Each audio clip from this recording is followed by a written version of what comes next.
నమస్తే, welcome to good health. Psoriasis వచ్చిందని అనుమానంగా ఉందా? సోరియాటిక్ ఆర్థరైటిస్ తో ఇబ్బంది పడుతున్నారా? పైల్స్, ఫిషర్స్, ఫిస్టులా సమస్యలకు ఎన్ని ట్రీట్మెంట్స్ వాడినా ఫలితం లేకుండా పోతుందా?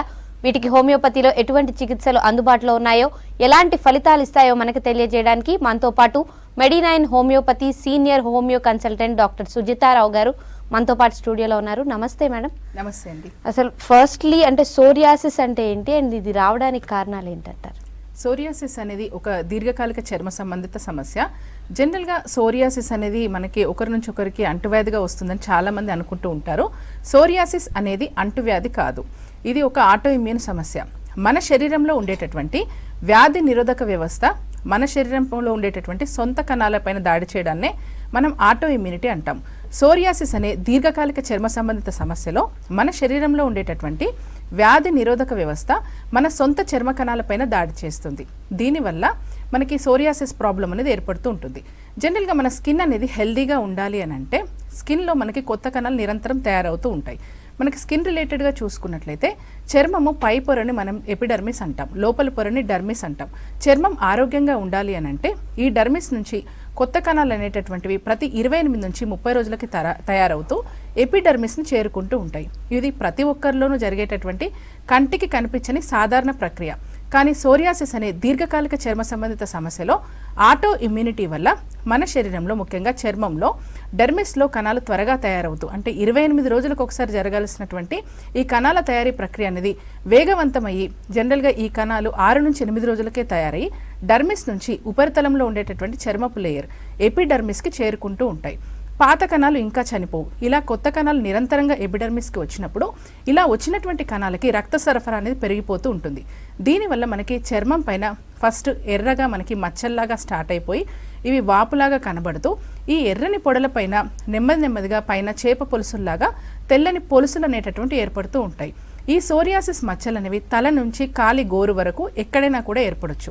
అయితే సోరియాసిస్ సమస్య అనేది ఎక్కడ స్టార్ట్ అయింది, ఈ చర్మం పైన దీని లక్షణాలు ఏ విధంగా ఉన్నాయి, పొడలు ఏ విధంగా ఉన్నాయనే దాన్ని బట్టి మనకి సోరియాసిస్ అనేది డిఫరెంట్ వెరైటీస్గా ఉంటూ ఉంటుంది.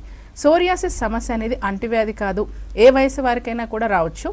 జనరల్గా ఈ ప్రాబ్లం అనేటటువంటిది రావడం అనేటటువంటిది ఏ ప్లేస్లో వచ్చింది, ఇంకా లక్షణాలు ఏ విధంగా ఉన్నాయనే దాన్ని బట్టి డిఫరెంట్ వెరైటీస్లో మనకి ఉంటుందండి. అండ్ సోరియాసిస్ చాలా రకాలు ఉంటాయి అంటున్నారు, ఏంటవి అండ్ లక్షణాలు మెయిన్గా ఎలా ఉంటాయి అంటారు? జనరల్గా మనకి సోరియాసిస్ చూసుకున్నట్లయితే బాడీలో ఏ ప్లేస్లో వచ్చింది అనేటటువంటి దాన్ని బట్టి డిఫరెంట్ వెరైటీస్ ఆఫ్ సోరియాసిస్ అనేది ఉంటూ ఉంటుంది. కామన్గా కనిపించేటటువంటి సోరియాసిస్ చూసుకున్నట్లయితే ప్లేక్ సోరియాసిస్ లేక సోరియాసిస్ వల్గారిస్ అంటాం. ఇది జనరల్గా కనబడుతూ ఉంటుంది. ప్లేక్ సోరియాసిస్ లేక సోరియాసిస్ వల్గారిస్ సమస్య వచ్చినటువంటి వారిలో చర్మం పైన ఎర్రటి మచ్చలు చూసుకున్నట్లయితే మోచేతులు, మోకాళ్ళు, తల, మెడ, వీపు, ఉదరం భాగంలో కనబడుతూ ఉంటాయి. ఫస్ట్ ఎర్రగా మచ్చలు స్టార్ట్ అయ్యి తర్వాత తెల్లగా పొలుసుల్లాగా రాలిపోవడం అనేది జరుగుతూ ఉంటుంది. గట్టెడ్ సోరియాసిస్ సమస్య అనేటటువంటిది చిన్న పిల్లల్లో ముఖ్యంగా స్ట్రెప్టోకోకల్ ఇన్ఫెక్షన్స్, ముఖ్యంగా గొంతుకు సంబంధించినటువంటి ఇన్ఫెక్షన్స్ వచ్చి దాని తర్వాత మెల్లగా సోరియాసిస్ అనేది మొదలవుతూ ఉంటుంది. జనరల్గా ఈ ప్రాబ్లం అనేది ఏ వయసు వారికి వచ్చినప్పటికీ 8 నుంచి 15 సంవత్సరాల మధ్య వయసు వారిలో ఈ గట్టెడ్ సోరియాసిస్ ఎక్కువగా కనబడుతూ ఉంటుంది. గట్టెడ్ సోరియాసిస్లో మనకి సోరియాసిస్కి సంబంధించినటువంటి మచ్చలు చిన్నగా నీటి బిందువుల్లాగా తల నుంచి కాలి వరకు ఏర్పడుతూ ఉంటాయి. గట్టెడ్ సోరియాసిస్ సమస్యను ఎర్లీ స్టేజెస్లో గుర్తించినట్లయితే దీన్ని పూర్తిగా నయం చేసేటటువంటి అవకాశాలు ఉన్నాయి. ఇవే కాకుండా మనకి ఇన్వర్సివ్ సోరియాసిస్ అనేది చర్మపు మడతల్లో ఏర్పడుతూ ఉంటుంది. పస్చులర్ సోరియాసిస్లో సోరియాసిస్కి సంబంధించినటువంటి మచ్చలు మనకి జనరల్గా చీముతో కూడినటువంటి పొక్కుల్లాగా వస్తూ ఉంటాయి. ఎరిథ్రోడర్మిక్ సోరియాసిస్ అనేది చాలా సివియర్ ఫామ్లో వచ్చేటటువంటి సోరియాసిస్ వెరైటీ. సోరియాసిస్కి సంబంధించిన మచ్చలు అనేది చాలా తీవ్రంగా ఉంటూ పొడలు చాలా పెద్దవిగా ఉండి పొలుసులు అనేవి ఎక్కువగా రాలిపోతూ ఉంటాయి. ఎరిథ్రోడర్మిక్ సోరియాసిస్లో ఇన్ఫ్లమేషన్ అనేది ఎక్కువగా ఉంటుంది. ఈ సమస్యను ఎర్లీ స్టేజెస్లో మనం ఐడెంటిఫై చేసుకోలేకపోతే హార్ట్ స్ట్రోక్స్ వచ్చేటటువంటి రిస్క్ కూడా ఎక్కువగా ఉంటుంది.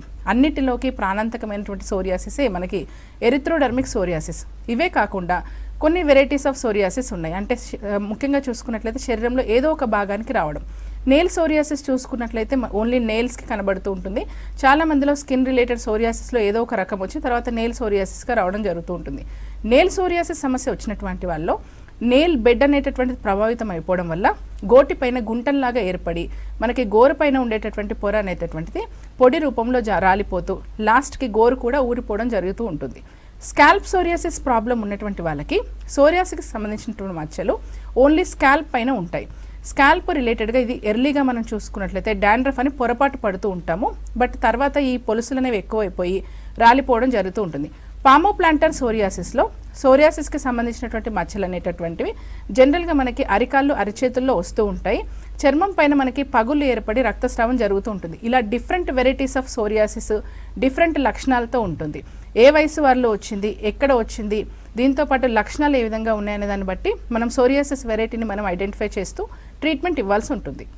అండ్ సోరియాసిస్ వచ్చిన వారు ఏ విధమైన ఆహార నియమాలు పాటించాల్సి ఉంటుందంటారు, అండ్ ఇంకా తీసుకోవాల్సిన జాగ్రత్తలు ఏంటంటారు?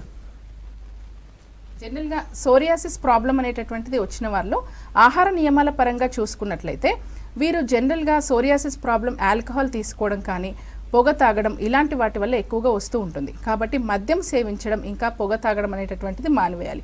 వీటితో పాటు వైటమిన్ డి రిలేటెడ్గా చూసుకున్నట్లయితే విటమిన్ డి లెవెల్స్ లోగా ఉన్నప్పుడు కూడా సోరియాసిస్ ఎక్కువయ్యే ఛాన్స్ ఉంటుంది. కాబట్టి విటమిన్ డి సప్లిమెంట్స్ అనేటటువంటివి కూడా తీసుకోవచ్చు. అండ్ వీటితో పాటుగా సోరియాసిస్ ప్రాబ్లం ఉండేటటువంటి వారిలో ప్రోటీన్ అనేటటువంటిది ఎక్కువగా తీసుకున్నప్పుడు ఈ పొడలు అనేటటువంటి పెద్దగా మారి పొలుసులు రాలిపోవడం ఎక్కువ అవుతూ ఉంటుంది. కాబట్టి ప్రోటీన్ కంటెంట్ అనేటటువంటిది తగ్గించుకోవడం అనేది చాలా ఇంపార్టెంట్. జనరల్గా మాంసాహారం ఎక్కువగా తీసుకుంటున్నప్పుడు ఈ సోరియాసిస్ సమస్య అనేది పెరిగే ఛాన్సెస్ అనేది ఎక్కువగా ఉంటుంది. కాబట్టి దీన్ని తగ్గించుకోవాలి. అండ్ సోరియాసిస్కి మెయిన్గా హోమియోలో ఎటువంటి చికిత్సలు అందుబాటులో ఉన్నాయి? సోరియాసిస్ రిలేటెడ్గా చూసుకున్నప్పుడు హోమియో ట్రీట్మెంట్ ఆప్షన్స్ పరంగా జెనెటిక్ కాన్స్టిట్యూషనల్ ట్రీట్మెంట్ అందుబాటులో ఉంటుంది. సోరియాసిస్ పరంగా ఏ విధమైనటువంటి చర్మ సమస్య అనేది ఫస్ట్ ఐడెంటిఫై చేసుకోవాలి. అంటే సోరియాసిస్లో పేక్వ సోరియాసిసా, గట్టేట్ సోరియాసిసా, ఎరిథ్రోడర్మిక్ సోరియాసిసా, పస్చులర్ సోరియాసిసా, ఇందులో ఏ వెరైటీ అనేటటువంటి చూసుకోవడం. వీటితో పాటు ఒక వ్యక్తి హోమియో ట్రీట్మెంట్ పరంగా సంప్రదించినప్పుడు వారి యొక్క శారీరక లక్షణాలు, వీటితో పాటు మానసిక ఒత్తిడి ఎంత ఉంది, జన్యుపరమైనటువంటి అంశాలు, వీరిలో ఫ్యామిలీ హిస్టరీ ఏమైనా ఉందా, అంటే కుటుంబ చరిత్ర, వారి ఫ్యామిలీలో ఎవరికైనా సోరియాసిస్ ప్రాబ్లం ఉందా, వీటన్నింటినీ కూడా ఐడెంటిఫై చేసుకుంటూ జెనెటిక్ కాన్స్టిట్యూషనల్ ట్రీట్మెంట్ అనేది ఇస్తూ ఉంటాం. దీనివల్ల సోరియాసిస్కి సంబంధించినటువంటి సమస్య సత్వర పరిష్కారం అనేటటువంటిది అవుతూ ఉంటుంది. దీంతో పాటు మళ్ళీ రిపీట్ అవ్వకుండా పూర్తిగా శాశ్వత పరిష్కారం దిశగా ఎటువంటి సైడ్ ఎఫెక్ట్స్ లేనటువంటి ట్రీట్మెంట్ అనేది హోమియోలో అందుబాటులో ఉంటుంది. ఓకే మ్యామ్, కాలర్ ఉన్నారు శశిధర్ రెడ్డి గారు హైదరాబాద్ నుంచి. నమస్తే అండి. నమస్తే అండి. ఓకే, మీ ప్రాబ్లం ఏంటో చెప్పండి మేడం. నమస్తే అమ్మా, నాది ఫిషరీస్ ప్రాబ్లము.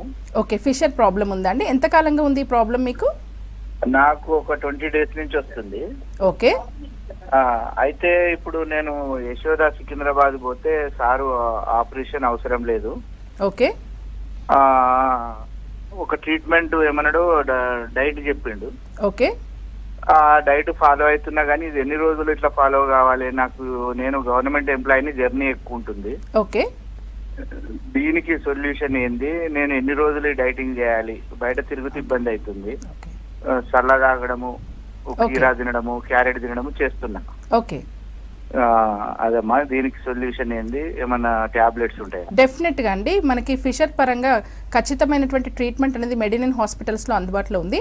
ఫిషర్ రిలేటెడ్గా చూసుకున్నట్లయితే మలద్వారం దగ్గర ఉండేటటువంటి కణజాలంలో మనకి చీలికలాగా ఏర్పడడాన్ని ఫిషర్ అంటూ ఉంటాం. ఫిషర్ ఏర్పడడానికి ముఖ్యమైనటువంటి కారణం మలబద్ధకం.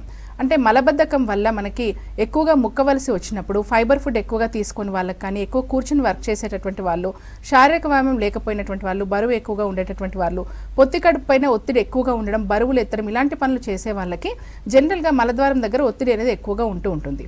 దీనివల్ల మలద్వారం దగ్గర ఉండే కణజాలంలో మనకి చీలికలాగా ఏర్పడడాన్ని ఫిషర్ అంటూ ఉంటాం. ఈ ఫిషర్ సమస్య వచ్చినప్పుడు నొప్పి అనేటటువంటి చాలా తీవ్రంగా ఉంటుంది. దీంతో పాటు మల విసర్జన సమయంలో తీవ్రమైన నొప్పి ఉండడం వల్ల చాలాసార్లు మనకి మల విసర్జన కూడా పోస్ట్పోన్ చేసుకుంటూ ఇంకా సమస్యను తీవ్రతరం చేసుకుంటూ ఉంటారు. ఫిషర్ సమస్యను ఎర్లీ స్టేజెస్లో మనము ట్రీట్మెంట్ తీసుకోకపోయినట్లయితే క్రమంగా దీని దగ్గర ఉండేటటువంటి కణజాలం చిట్లి నెక్స్ట్ ఫిస్ట్ లాగా కూడా మారే అవకాశాలు ఉంటాయి. ఈ సమస్యను బయటికి చెప్పుకోలేక అలాగే బాధపడుతూ దీనికి ఒక సర్జరీ మాత్రమే పరిష్కారం అని చాలామంది అనుకుంటూ ఉంటారు. సర్జరీ రిలేటెడ్గా కాకుండా మనకి పూర్తిగా శాశ్వత పరిష్కారం దిశగా హోమియోపతిలో కాన్స్టిట్యూషనల్ ట్రీట్మెంట్ అనేది మెడినన్ హాస్పిటల్స్లో అందుబాటులో ఉంటుంది. మెడినన్ అనేది ఒక ఇంటిగ్రేటెడ్ క్లినిక్ అండి. ఇక్కడ హోమియోపతితో పాటు ఆయుర్వేదిక్ ట్రీట్మెంట్ కూడా అందుబాటులో ఉందండి. పైల్స్ ఇంకా ఫిజర్స్ ఫిస్టులా సమస్యలు ఉండేటటువంటి వాళ్ళకి ఆయుర్వేద రిలేటెడ్గా మనకి క్షారసూత్ర ట్రీట్మెంట్ కూడా చాలా బాగా వర్క్ చేస్తుంది. ముఖ్యంగా మనకు చూసుకున్నట్లయితే మోడర్న్ సిస్టమ్ ఆఫ్ మెడిసిన్స్లో మలద్వార సమస్యలు వచ్చినప్పుడు ఎర్లీ స్టేజెసా లేక లేట్ స్టేజెసా చూడకుండా నవ్వేడేస్ జనరల్గా సర్జరీ సజెస్ట్ చేయడం అనేది కామన్ అయిపోయింది. ఈ సర్జరీ వల్ల ప్రాబ్లమ్ని తగ్గినట్లుగా తగ్గి మళ్ళీ రిపీట్ అవుతూ ఉండడం చాలా మందిలో గమనిస్తూ ఉంటాం. ఎంత లైఫ్ స్టైల్ చేంజెస్ చేసినప్పటికీ కూడా ఈ సమస్యతో సతమతం అవుతూ మళ్ళీ రిపీట్ అవుతూ ఉండేటటువంటి వాళ్ళు ఉన్నారు. ఇలాంటి వాళ్ళు ఆల్టర్నేట్ సిస్టమ్స్లో ఒకసారి ట్రై చేసినట్లయితే వారి సమస్య అనేది ఎటువంటి సైడ్ ఎఫెక్ట్స్ లేకుండా పూర్తిగా తగ్గే అవకాశాలు ఉన్నాయి. ఓకే మ్యామ్, మరో కాలర్ ఉన్నారు. చరణ్ గారు మిర్యాలగూడ నుంచి. నమస్తే అండి. నమస్తే అండి. ఓకే, మీ ప్రాబ్లం ఏంటో చెప్పండి మేడంతో. అంటే తలకాయ మీద ఇట్లా సోరియాసిస్ లెక్క వస్తుందండి. ఓన్లీ వింటర్ లోనే ఎక్కువ వస్తుంది. ఓకే, అది మెడిసిన్స్ వాడినా కానీ ఒక 3 months తగ్గిపోతుంది, మళ్ళా రిపీట్ అవుతుంది అది. ఓకే అండి. ముఖ్యంగా మనకి మారుతున్నటువంటి జీవన విధానం ఇంకా ఆహారపు అలవాట్లు, నవ్వేడేస్ మనకి వర్క్ స్టైల్లో ఎక్కువగా మానసిక ఒత్తిడి అనేటటువంటిది ఉండడం, వీటితో పాటు కొంతమందికి ఉండేటటువంటి హ్యాబిట్స్ ఎక్కువగా ఆల్కహాల్ తీసుకోవడం కానీ స్మోకింగ్ కానీ ఇలాంటి హ్యాబిట్స్ ఉండడం, దీంతో పాటు వంశ పారంపర్యత ఇంకా జన్యుపరమైనటువంటి అంశాలు, పొల్యూషన్, ఇవన్నీ కూడా ఎన్నో కంప్లైంట్స్ని పెంచుతూ ఉన్నాయి. దీంట్లో మనకి సోరియాసిస్ రిలేటెడ్గా ఇది ఆటో ఇమ్యూన్ సమస్య అయినప్పటికీ కూడా పర్యావరణ కారణాలు కూడా కొంచెము దీనికి రీజన్స్ అవుతూ ఉంటాయి. అంటే ముఖ్యంగా మనకి జన్యుపరమైనటువంటి అంశాలతో పాటు మానసిక ఒత్తిడి ఎక్కువగా ఉండేటటువంటి వారిలో కూడా స్కాల్ప్ సోరియాసిస్ స్టార్ట్ అయ్యేటటువంటి ఛాన్సెస్ ఉంటుంది. ఫస్ట్ స్టేజెస్లో దీన్ని మనం డాండ్రఫ్ అని పొరబడుతూ ట్రీట్మెంట్ అనేది తీసుకుంటూ ఉంటాం. తగ్గినట్లుగా తగ్గి మళ్ళీ రిపీట్ అవుతూ ఉండడం, ఎంతో చిరాకుగా ఉండడంతో పాటు హెయిర్ ఫాల్ ఎక్కువైపోయి ఇంకా జెనెటిక్ టెండెన్సీస్ ఉండేటటువంటి వారిలో హెయిర్ ఫాల్ ఎక్కువగా ఉంటూ కంప్లీట్ స్కాల్ప్ విజిబిలిటీ అనేది చిన్న ఏజ్లోనే వస్తూ ఉంటుంది. దీనివల్ల ఎక్కువగా మనకి మానసిక ఒత్తిడి కూడా లోనవుతూ ఉంటారు. కంప్లైంట్ వల్ల మానసిక ఒత్తిడి ఉంటుంది, దీంతో పాటు మానసిక ఒత్తిడి వల్ల ఇంకా ఎక్కువ అవుతూ ఉంటుంది. ఇవి రెండు కూడా కోరిలేటెడ్గా ఉండి సమస్య తగ్గకపోగా రిపీట్ అవుతూ ఉంటుంది. ఇలాంటి సమస్య ఉండేటటువంటి వాళ్ళకి మనకి స్కాల్ప్ సోరియాసిస్ పరంగా ఆటో ఇమ్యూనిటీ మెయిన్ రీజన్ కాబట్టి మన ఈ వ్యాధి నిరోధక వ్యవస్థలో వచ్చినటువంటి మార్పులను సరిచేస్తూ మనకి ఈ కణాలు అనేటటువంటి తయారయ్యే ప్రక్రియలో వచ్చినటువంటి మార్పులు, ముఖ్యంగా మనకి డబ్ల్యూబీసీలో ఉండేటటువంటి సెల్సే మనకి ఈ ఎపిడర్మిస్ ఇంకా డర్మిస్లో చేంజెస్కి ముఖ్యమైన కారణం. మనకి సోరియాసిస్లో డర్మిస్లో సైటోకిన్స్ అనే రసాయనాలు విడుదలవుతూ ఉంటాయి. దీనివల్ల మనకి కణాలు తయారయ్యే ప్రక్రియలో వేగవంతంగా జరిగిపోయి చర్మం పైన మనకి పొలుసులు ఎక్కువగా వస్తూ ఉంటాయి. ముఖ్యంగా దానిలో చేంజెస్ రావాలి. టెంపరీగా సూపర్ఫిషియల్గా స్టెరాయిడ్స్ అప్లై చేసినంత మాత్రాన దీంట్లో ఇంప్రూవ్మెంట్ అనేటటువంటిది ఉండదు. ఎన్నో సైడ్ ఎఫెక్ట్స్ కూడా ఉంటూ ఉంటాయి. అలా కాకుండా మనకి ఆల్టర్నేట్ సిస్టమ్స్లో హోమియోలో చూసుకున్నట్లయితే జెనెటిక్ కాన్స్టిట్యూషనల్ ట్రీట్మెంట్ అనేది అందుబాటులో ఉంటుందండి. స్కాల్ప్ సోరియాసిస్ పరంగా చూసుకున్నట్లయితే ఆ వ్యక్తికి వంశానుగత చరిత్ర ఉందా, వీటితో పాటు ప్రజెంట్గా ఉన్నటువంటి మానసిక ఒత్తిడి, అలవాట్లు, ఇంకా ఈ స్కాల్ప్ సోరియాసిస్తో పాటు అసోసియేటెడ్గా ఇంకా ఏమైనా హెల్త్ ఇష్యూస్ ఉన్నాయా, hair fall problems, iron deficiencies, vitamin D deficiencies, ఇలా అన్నిటినీ కోరిలేట్ చేస్తూ ట్రీట్మెంట్ ఇవ్వడం జరుగుతుంది. టెంపరీగా ఈ పొడలు అనేటటువంటి తగ్గడమే కాదు, మళ్ళీ రిపీట్ అవ్వకుండా అసోసియేటెడ్గా ఏమైనా సిమ్టమ్స్ ఉంటాయి, హెయిర్ ఫాల్ కానీ ఇలాంటి సమస్యలు ఉన్నా కూడా తగ్గేలాగా శాశ్వత పరిష్కారం దిశగా సైడ్ ఎఫెక్ట్స్ లేనటువంటి ట్రీట్మెంట్ ఉంటుందండి. ఓకే మ్యామ్, అండ్ ఇంకొక వెరీ కామన్ ప్రాబ్లం వచ్చేసి పైల్స్ అసలు ఎందుకు వస్తుంది అండ్ దీని లక్షణాలు ఎలా ఉంటాయి అంటారు? జనరల్గా మనకి మలద్వారం దగ్గర వచ్చేటటువంటి సమస్యల్ని పైల్స్ అని అంటూ ఉంటాము. పైల్స్ ప్రాబ్లం అనేటటువంటిది రావడానికి రీజన్స్ చూసుకున్నట్లయితే కాన్స్టిపేషనే మెయిన్ రీజన్ అండి పైల్స్ కంప్లైంట్ రావడానికి. ముఖ్యంగా మలద్వారం దగ్గర ఉండేటటువంటి రక్తనాళాలు, సిరల్లో మనకి కవాటాలు దెబ్బతినడం వల్ల ఎక్కువగా బ్లడ్ అనేది పూలింగ్ అవుతూ ఉంటుంది అక్కడ.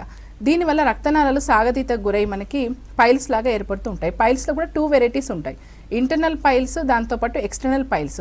మల విసర్జన మార్గంలో ఉండేటటువంటి రక్తనాళాలు వాపుకులోనైతే దీన్ని మనం ఇంటర్నల్ పైల్స్ అంటాం. ఇంటర్నల్ పైల్స్ వల్ల నొప్పి తీవ్రత ఎక్కువగా ఉండదు కానీ బ్లీడింగ్ అవుతూ ఉంటుంది. ఎక్స్టర్నల్గా ఉండేటటువంటి పైల్స్ మలద్వారం చివరి భాగంలో ఉండే రక్తనాళాలు వాపుకు లోనవడం వల్ల వస్తూ ఉంటాయి. దీనివల్ల నొప్పి తీవ్రత ఎక్కువగా ఉంటూ ఉంటుంది. అయితే ఇందులో కూడా గ్రేడ్స్ ఉంటాయి. ఎర్లీ స్టేజెస్లో ఈ పైల్స్ అనేటటువంటి మల విసర్జన తర్వాత బయటికి కనిపించవు. తర్వాత స్టేజ్లో మనకి మల విసర్జన తర్వాత బయటికి కనబడుతూ వాటంతటవే లోపలికి వెళ్ళడం జరుగుతుంటుంది. 3rd స్టేజ్లో మల విసర్జన తర్వాత నెడితే కానీ లోపలికి వెళ్ళవు. 4th స్టేజెస్లో అలాగా బయటికి ఉండిపోవడం జరుగుతుంటుంది. ఇలా పైల్స్లో కూడా ఇంటర్నల్ పైల్స్, ఎక్స్టర్నల్ పైల్స్, వాటి దశ అనేటటువంటిది ఉంటుంది. మనకి ఎర్లీ స్టేజెస్లో ఈ ప్రాబ్లమ్ని మనం ఐడెంటిఫై చేసుకున్నట్లయితే కొన్ని వారాల్లోనే ప్రాబ్లమ్ అనేది తగ్గుతుంది. అలా కాకుండా 2nd, 3rd గ్రేడ్లో ఉన్నప్పుడు కొన్ని మంత్స్ పడుతుంది. 4th స్టేజ్లో ఉన్నప్పుడు మనకి డైట్ చేంజెస్ చేసుకుంటూ రెగ్యులర్గా మెడిసిన్స్ వాడుకోవాలి. అసోసియేటెడ్గా ఏమైనా హెల్త్ ఇష్యూస్ ఉన్నాయో అనేది కూడా చూసుకోవాలి. లివర్ కంప్లైంట్స్ ఉండడం, ముఖ్యంగా లివర్ సిరోసిస్ ప్రాబ్లం ఉండేటటువంటి వాళ్ళకి, వీటితో పాటు ప్రెగ్నెంట్ లేడీస్లో పైల్స్ రావడం సర్వసాధారణం. ఇలా అసోసియేటెడ్ హెల్త్ ఇష్యూస్, వెయిట్ వాళ్ళు ఎక్కువగా ఉన్నారా, ప్రెగ్నెంట్ లేడీస్లో ప్రాబ్లం వచ్చిందా, లివర్ కంప్లైంట్స్ ఉన్నాయా, ఎక్కువగా ఆల్కహాల్ ఇంకా స్మోకింగ్ హ్యాబిట్స్ ఉన్నాయా, డైటరీ హ్యాబిట్స్ ఏ విధంగా ఉన్నాయనే దాన్ని బట్టి, దాంతోపాటు పైల్స్ ఏ స్టేజ్లో ఉందనే దాన్ని బట్టి కూడా ట్రీట్మెంట్ ఉంటుంది. అయితే జనరల్గా చూసుకున్నట్లయితే వీటిని ఎర్లీ స్టేజెస్లో మనకి సిమ్టమాటిక్గా ఉంటూ ఉంటాయి కాబట్టి ఐడెంటిఫై చేసుకోవడం చాలా ఈజీ అండి. కొన్ని కంప్లైంట్స్ అనేది లాస్ట్ స్టేజ్కి వచ్చేటంత వరకు కూడా మనకి సిమ్టమ్స్ పరంగా మనం ఐడెంటిఫై చేసుకోలేం. కానీ ఈ మలద్వారం దగ్గర వచ్చేటటువంటి సమస్యలు ఏవైతే ఉన్నాయో, పైల్స్ కానీ, ఫిజర్ కానీ, ఫిస్టులా కానీ ఎర్లీ స్టేజెస్లోనే మనకి సిమ్టమ్స్ అనేటటువంటి బయటపడుతూ ఉంటాయి. కాబట్టి నెగ్లిజెన్స్ చేసుకోకుండా ప్రాపర్ ట్రీట్మెంట్ తీసుకున్నట్లయితే ఇది లేటర్ ఆన్ సర్జరీ వరకు వెళ్లాల్సిన అవసరం లేకుండా పూర్తిగా నయమయ్యే విధంగా మనం మెడిసిన్స్ వాడుకోవచ్చు. అండ్ ఫిస్టులా గల కారణాలు ఎలా ఉంటాయంటారు? ముఖ్యంగా చూసుకున్నట్లయితే ఫిస్టులా రిలేటెడ్గా చూసుకున్నట్లయితే మలద్వారానికి పక్కనే ఉండేటటువంటి చర్మానికి ఒక అసాధారణమైన ద్వారం ఏర్పడ్డాన్ని మనం ఫిస్టులా అంటాం. జనరల్గా ఈ మలబద్ధకం వల్ల మలద్వారం దగ్గర ఉండే కణజాలం దెబ్బతింటుంది. ఇలా దెబ్బతిన్న కణజాలంలోకి బ్యాక్టీరియా ప్రవేశించి బయట చర్మం వరకు తొలుస్తూ వస్తూ ఒక ఇన్ఫెక్షన్ను, దీంతో పాటు చర్మం పైన ఒక చీముగడ్డను ఏర్పరుస్తుంది. దీన్ని జనరల్గా మనం చర్మం పైన ఏర్పడినటువంటి చీముగడ్డ అనుకొని ట్రీట్మెంట్ తీసుకుంటూ ఉంటాం. పైన ఉండే గడ్డ నయమవుతుంది, నొప్పి తగ్గుతుంది. కానీ లోపల ఉండే ట్రాక్ట్ అలాగే ఉంటుంది, ఇన్ఫెక్షన్ అలాగే ఉంటుంది. ఈ ఇన్ఫెక్షన్ కంటిన్యూస్గా ఉన్నంతసేపు సూపర్ఫిషియల్గా ఉండేటటువంటి యాబ్సెస్ అనేది తగ్గదు. అండ్ ఈ యాబ్సెస్తో పాటు లోపల ఉండే పస్ అనేది డిఫరెంట్ ప్లేసెస్లోకి ట్రాక్ తీసుకుంటూ మల్టిపుల్ పెరి యానల్ యాబ్సెస్, దీంతో పాటు మల్టిపుల్ ఫిస్టులాస్గా మారుతుంది.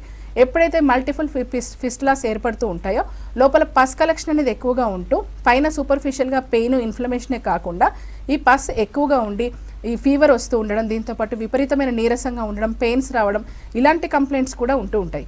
కాబట్టి ఒకసారి జనరల్గా యానల్ రీజియన్లో, ముఖ్యంగా మలద్వారానికి దగ్గరలో ఉండే చర్మంలో యాబ్సెస్ అనేటటువంటిది ఉన్నప్పుడు సూపర్ఫిషియల్గా ఏర్పడినటువంటి యాబ్సెస్ అని అనుకోకూడదు. ఒకవేళ ఫిస్టులాస్ ఏమైనా ఉన్నాయేమనేది ఎగ్జామినేషన్ చేయించుకోవాలి. ఈ ప్రాబ్లంకి కూడా మెయిన్ రీజన్ కాన్స్టిపేషనే. కాబట్టి కాన్స్టిపేషన్ లేకుండా ఫైబర్ ఫుడ్ ఎక్కువగా తీసుకుంటూ ఉండాలి, వాటర్ ఎక్కువగా తీసుకుంటూ ఉండాలి. ఇవి తీసుకుంటూ మెడిసిన్స్ రెగ్యులర్గా వాడుకున్నట్లయితే మంచి ఇంప్రూవ్మెంట్ ఉంటుంది. అండ్ పైల్స్ కానీ, ఫిషర్స్ కానీ, ఫిస్టులా ఇవి వచ్చిన వాళ్ళకి ఓన్లీ సర్జరీ మాత్రమే సొల్యూషనా, లేదా ఆల్టర్నేటివ్ ఏమైనా ఉందంటారు? ముఖ్యంగా చూసుకుంటే పైల్స్ కానీ, ఫిషర్ కానీ, ఫిస్టులా కానీ వీటికి సర్జరీ మాత్రమే పరిష్కారం కాదు. ఈ కంప్లైంట్స్ అన్నీ కూడా ఎర్లీ స్టేజెస్లోనే మనకి సిమ్టమాటిక్గా ఉంటాయి. నెగ్లిజెన్స్ చేసుకున్న వాళ్ళకి మాత్రమే, పూర్తిగా మనకి 4th గ్రేడ్లో ఉండేటటువంటి వాళ్ళకి మాత్రమే సర్జరీ అనేది రిక్వైర్మెంట్ ఉంటుంది. అయితే 100లో 99% ఆఫ్ కేసెస్ అనేటటువంటివి వితౌట్ సర్జరీ ఆల్టర్నేట్ సిస్టమ్స్లో మెడిసిన్స్ ద్వారా ఇప్పుడు తగ్గడమే కాదు, మళ్ళీ రిపీట్ అవ్వకుండా ఉండే విధంగా పూర్తిగా నయమయ్యే దిశగా మెడినైన్ హాస్పిటల్స్లో, ముఖ్యంగా ఇంటిగ్రేటెడ్ క్లినిక్ కాబట్టి హోమియో, దీంతో పాటు ఆయుర్వేదిక్ ట్రీట్మెంట్స్ కూడా దీనికి అందుబాటులో ఉన్నాయి. అయితే ఇది సేఫ్ ట్రీట్మెంట్స్, దీంతో పాటు సైడ్ ఎఫెక్ట్స్ ఉండవు. సర్జరీ అనేటటువంటిది రిక్వైర్మెంట్ కాదు. దీనికి కొన్ని ఇష్యూస్లో మాత్రమే మనకు సర్జరీ అవసరం పడుతూ ఉంటుంది. కాబట్టి పైల్స్ కానీ, ఫిజర్ కానీ, ఫిస్టులాతో బాధపడే వాళ్ళు ఎవరైనా కూడా మీకు ఒకసారి జనరల్గా సెకండ్ ఒపీనియన్ రిలేటెడ్గా మెడినైన్లో సంప్రదించవచ్చు. అండ్ పైల్స్ కానీ, ఫిషర్స్, ఫిస్టులా ఉన్న వాళ్ళు ఎటువంటి ఆహార నియమాలు అనేది తీసుకోవాల్సిన అవసరం ఉందంటారు? జనరల్గా పైల్స్ ఇంకా ఫిజర్, ఫిస్టులా ప్రాబ్లమ్స్ అనేవి రావడానికి మెయిన్ రీజన్స్ కాన్స్టిపేషన్. కాబట్టి కాన్స్టిపేషన్ లేకుండా చూసుకోవాలి. కాన్స్టిపేషన్ ఎందుకు వస్తుంది? జనరల్గా ఫుడ్ అనేది ప్రాపర్గా తీసుకోకపోవడం, అంటే వేళకు భోజనం చేయకపోవడం, అండ్ తినే ఫుడ్లో కూడా ఫైబర్ అనేది లోగా ఉండడం, వీటితో పాటు వాటర్ అనేది సరిగ్గా తీసుకోకపోవడం, ఇలాంటివి చేస్తూ వీటితో పాటు ఆల్కహాల్ తీసుకోవడం కానీ, పొగ తాగడం కానీ, ఇలాంటి హ్యాబిట్స్ ఉండడం, ఇవన్నీ కూడా కాన్స్టిపేషన్కి కారణాలు అవుతుంటాయి. వీటితో పాటు హ్యాబిచువల్ కాన్స్టిపేషన్ అనేది చెప్తూ ఉంటాం. జనరల్గా మనకి మల విసర్జన పోస్ట్పోన్ చేసేటటువంటి వారిలో కూడా ఈ మలం అనేది గట్టిగా మారిపోయి మలబద్ధకానికి దారితీస్తూ పైల్స్ ఇంకా ఫిజర్, ఫిస్టులా సమస్యలకి దారితీస్తూ ఉంటుంది. వీటితో పాటు అసిడిటీ కానీ, గ్యాస్ట్రిక్ ఇష్యూస్ కానీ వచ్చేటటువంటి ఛాన్సెస్ కూడా ఉందండి. అయితే మనం తీసుకునే ఫుడ్లో ఈ ప్రాబ్లమ్స్ ఉండేటటువంటి వాళ్ళు వాటర్ ఎక్కువగా తీసుకోవాలి, ఫైబర్ ఎక్కువగా ఉండే విధంగా ఫుడ్ అనేది తీసుకుంటూ ఉండాలి.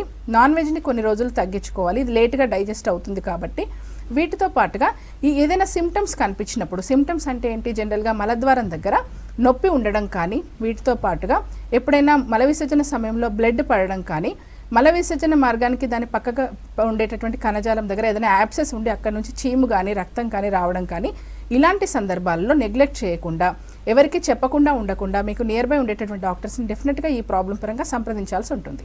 అండ్ వీటిని అంటే ఒకవేళ ఇప్పుడు ట్రీట్మెంట్ తీసుకోకుండా నెగ్లెక్ట్ చేస్తే కనుక ఎలాంటి కాంప్లికేషన్స్ వస్తాయంటారు? ముఖ్యంగా పైల్స్ కానీ ఫిజర్ కానీ ఫిస్టులా ఈ కంప్లైంట్స్లో ట్రీట్మెంట్ తీసుకోకుండా ఒకవేళ నెగ్లెక్ట్ చేసుకున్నట్లయితే చాలా ప్రాబ్లమ్స్ ఉంటాయండి. మనకు చెప్పుకున్న పైల్స్లో మనకి డిఫరెంట్ స్టేజెస్ ఉంటాయని చెప్తూ ఉన్నాం. ఎర్లీ స్టేజెస్లో మనము ట్రీట్మెంట్ తీసుకోకపోతే చివరి స్టేజ్కి ఇది వెళ్ళినప్పుడు మనకి కంప్లీట్గా ఈ పైల్స్ అనేటటువంటివి పైల్ మాస్గా ఏర్పడి తీవ్రమైనటువంటి అసౌకర్యము, మల విసర్జన సమయంలో ఏదైనా అడ్డంకి ఉన్నప్పుడు కనిపించడము అండ్ తగ్గినట్లుగా తగ్గి అక్కడ ఉండేటటువంటి సిరల్లో మనకి కవాటాలు పూర్తిగా దెబ్బతినడం వల్ల ఈ ప్రాబ్లం మళ్ళీ రిపీట్ అవుతూ ఉండడం అనేటటువంటిది ఉంటుంది. ఫిజర్ రిలేటెడ్గా కూడా ఈ సమస్య అనేది మరీ ఎక్కువగా ఉన్నప్పుడు ఇతర కాంప్లికేషన్స్కి దారితీస్తూ ఉంటుంది. మనకి మలద్వారం దగ్గర ఉండే కణజాలం చిట్లి ఉంటుంది కాబట్టి అందులో బ్యాక్టీరియా ప్రవేశించి నెక్స్ట్ మనకి ఫిస్టులాగా మారేటటువంటి అవకాశాలు ఉంటాయి. కాబట్టి పైల్స్ కానీ ఫిజర్ కానీ ఫిస్టులా కానీ ఈ ప్రాబ్లమ్స్ ఉన్నప్పుడు నెగ్లెక్ట్ చేసుకోకుండా ఓన్లీ మరి డైటరీ హ్యాబిట్స్ మెయింటైన్ చేస్తేనే ఇది పూర్తిగా తగ్గుతుంది అనుకోవడానికి కూడా లేదు. ఆ ప్రాబ్లం ప్రజెంట్గా ఏ స్టేజ్లో ఉంది అనే దాన్ని బట్టి డైట్ అనేటటువంటిది పాటించడం అనేది పూర్తిగా సమస్య తగ్గడానికి మనకి హెల్ప్ చేస్తుంది. కానీ ఓన్లీ డైటరీ హ్యాబిట్స్ని మెయింటైన్ చేసుకుంటే మాత్రమే వచ్చిన ప్రాబ్లం పూర్తిగా తగ్గుతుంది అనడానికి లేదు. దీనికి ఇంకా కొన్ని అసోసియేటెడ్ హెల్త్ ఇష్యూస్ కూడా ఉంటాయి. అంటే కొన్ని లివర్ రిలేటెడ్గా ఫ్యాటీ లివర్ ఉండేవాళ్ళు, లివర్ సిరోసిస్ ఉండేటటువంటి వాళ్ళు, వీటితో పాటు క్రానిక్ కాఫ్తో బాధపడుతూ ఉండేటటువంటి వాళ్ళు, పొత్తి కడుపులో మనకి ఒత్తిడి ఎక్కువగా ఉండడం, ప్రెగ్నెంట్ లేడీస్, ఇలాంటి వాళ్ళలో కూడా ప్రాబ్లమ్స్ అనేవి వస్తూ ఉంటాయి. కాబట్టి డైట్ హ్యాబిట్స్ ఒకటి మనం మెయింటైన్ చేసుకుంటే ప్రజెంట్గా ఉన్నటువంటి హెల్త్ ఇష్యూ పూర్తిగా న్యాయమవుతుంది అనడానికి లేదు. ఈ కంప్లైంట్స్ ఉన్నప్పుడు ఖచ్చితంగా ఒకసారి డాక్టర్ని సంప్రదించి ప్రజెంట్ సమస్య అనేటటువంటిది ఏ గ్రేడ్లో ఉందో చూసుకొని దాన్ని బట్టి ట్రీట్మెంట్ తీసుకున్నట్లయితేనే మంచి ఫలితాలు ఉంటాయి. అండ్ ఏ స్టేజ్ నుంచి మనం పైల్స్ని ఫిషర్స్ ఫిస్టులాని డయాగ్నోస్ చేయొచ్చు అండ్ ఏ స్టేజ్లో ట్రీట్మెంట్ తీసుకుంటే మంచి రిజల్ట్స్ త్వరగా రివర్స్ అయిపోయే ఛాన్స్ ఉందంటారు? ముఖ్యంగా మనకి చూసుకున్నట్లయితే ఆల్టర్నేట్ సిస్టమ్స్ రిలేటెడ్గా మనకి హోమియో కానీ ఆయుర్వేదిక్ కానీ పైల్స్ ఇంకా ఫిజర్స్ ఫిస్టులా ఏ గ్రేడ్లో ఉన్నా సరే సర్జరీ అనేటటువంటిది రిక్వైర్మెంట్ లేకుండా పూర్తిగా నయమయ్యేటటువంటి దిశగా ట్రీట్మెంట్ ఆప్షన్స్ అనేవి ఉన్నాయి. అయితే ఫస్ట్ గ్రేడ్లో ఉందా, సెకండ్ గ్రేడా, ఇంకా ప్రాబ్లం అనేది ఎక్కువైందా అనే దాన్ని బట్టి ట్రీట్మెంట్ డ్యూరేషన్ అనేటటువంటిది డిపెండ్ అయి ఉంటుంది. వారికి చెప్పేటటువంటి డైటరీ నియమాలు అనేటటువంటి డిపెండ్ అయి ఉంటాయి. ఏ స్టేజ్లో ఉండేటటువంటి కంప్లైంట్స్ అయినా ఆల్టర్నేట్ సిస్టమ్స్లో పైల్స్ ఇంకా ఫిజర్స్ ఫిస్టులా ఈ కంప్లైంట్స్ రిలేటెడ్గా పూర్తి పరిష్కారం అనేది ఉందండి. ఓకే మ్యామ్, మరో కాలర్ ఉన్నారు. దుర్గారావు గారు, నమస్తే అండి. నమస్తే సార్ మేడం. ఓకే, మీ ప్రాబ్లం ఏంటో చెప్పండి మేడంతో. నేను మామూలు పైల్స్ ఆపరేషన్ చేయించుకున్నానండి, మామూలు ఫిస్టుల్ ఆపరేషన్ చేయించుకున్నానండి. ఓకే, అది మళ్ళీ రిపీట్ అయ్యి సీము నెత్తి కింద అవుతుందండి. కొద్దిగా బాత్రూమ్కి వెళ్తాకి ఇబ్బందిగా ఉంటుందండి. ఓకే, అది ఏంటి అంటే నేను మందు తాగుతానండి. ఓకే, ఆ ఫిల్టర్ కూడా వెళ్తానండి. ఓకే. ముఖ్యంగా పైల్స్ కానీ ఫిజర్ కానీ ఫిస్టులా సమస్యలు అనేవి ఒకసారి సర్జరీ చేసుకుంటే మళ్ళీ జీవితాంతం రావు అనేది లేదండి. ప్రజెంట్గా ఉండేటటువంటి కంప్లైంట్ రిలేటెడ్గా సర్జరీ ద్వారా ఒక ట్రీట్మెంట్ అనేది జరిగింది. ఏ సమస్య లేని వాళ్ళకి కూడా వాళ్ళ హ్యాబిట్స్ ప్రాపర్గా లేకపోయినా అసోసియేటెడ్ హెల్త్ ఇష్యూ ఉన్న ప్రాబ్లం వస్తున్నప్పుడు ఆల్రెడీ సమస్య ఉండి సర్జరీ అయిన వాళ్ళకి మళ్ళీ రాదు అనేది గ్యారంటీ లేదు. మీ డైటరీ హ్యాబిట్స్ బాగుండాలి. వీటితో పాటు అసోసియేటెడ్ హెల్త్ ఇష్యూస్ అనేవి దీని రిలేటెడ్గా ఉన్నవి లేకుండా మనం జాగ్రత్తలు తీసుకోవాలి. అప్పుడే ఈ సమస్యలు అనేవి రాకుండా ఉంటాయి. సర్జరీ అనేది టెంపరీగానే కానీ పూర్తిగా మనకి శాశ్వతంగా లైఫ్ లాంగ్ రాదు అనేది గ్యారంటీ ఉండదండి. మన హ్యాబిట్స్ అనేవి పూర్తిగా చేంజ్ చేసుకోవాల్సి ఉంటుంది. హెల్త్ కంప్లైంట్స్ ఇంకా ఏమైనా ఉంటే వాటిని కూడా తగ్గించుకోవాలి. మళ్ళీ పూర్తిగా రాకుండా మెడిసిన్స్ అనేవి ఆల్టర్నేట్ సిస్టమ్స్లోనే అవైలబుల్ ఉంటాయి. ఓకే మ్యామ్, అంటే మెడినైన్ ఇంటిగ్రేటెడ్ క్లినిక్లో హోమియోపతితో పాటు ఇంకా ఎటువంటి ట్రీట్మెంట్స్ అనేవి అందుబాటులో ఉన్నాయంటారు? ముఖ్యంగా మెడినైన్ హాస్పిటల్స్ అనేవి ఒక ఇంటిగ్రేటెడ్ క్లినిక్ అండి. ఇందులో ముఖ్యంగా హోమియోపతితో పాటు ఆయుర్వేదిక్ ట్రీట్మెంట్ అనేది అందుబాటులో ఉంది. మనకి సోరియాసిస్ రిలేటెడ్గా చూసుకున్నట్లయితే ఆయుర్వేదిక్ రిలేటెడ్గా పంచకర్మ చికిత్సా విధానాలు ఉన్నాయి.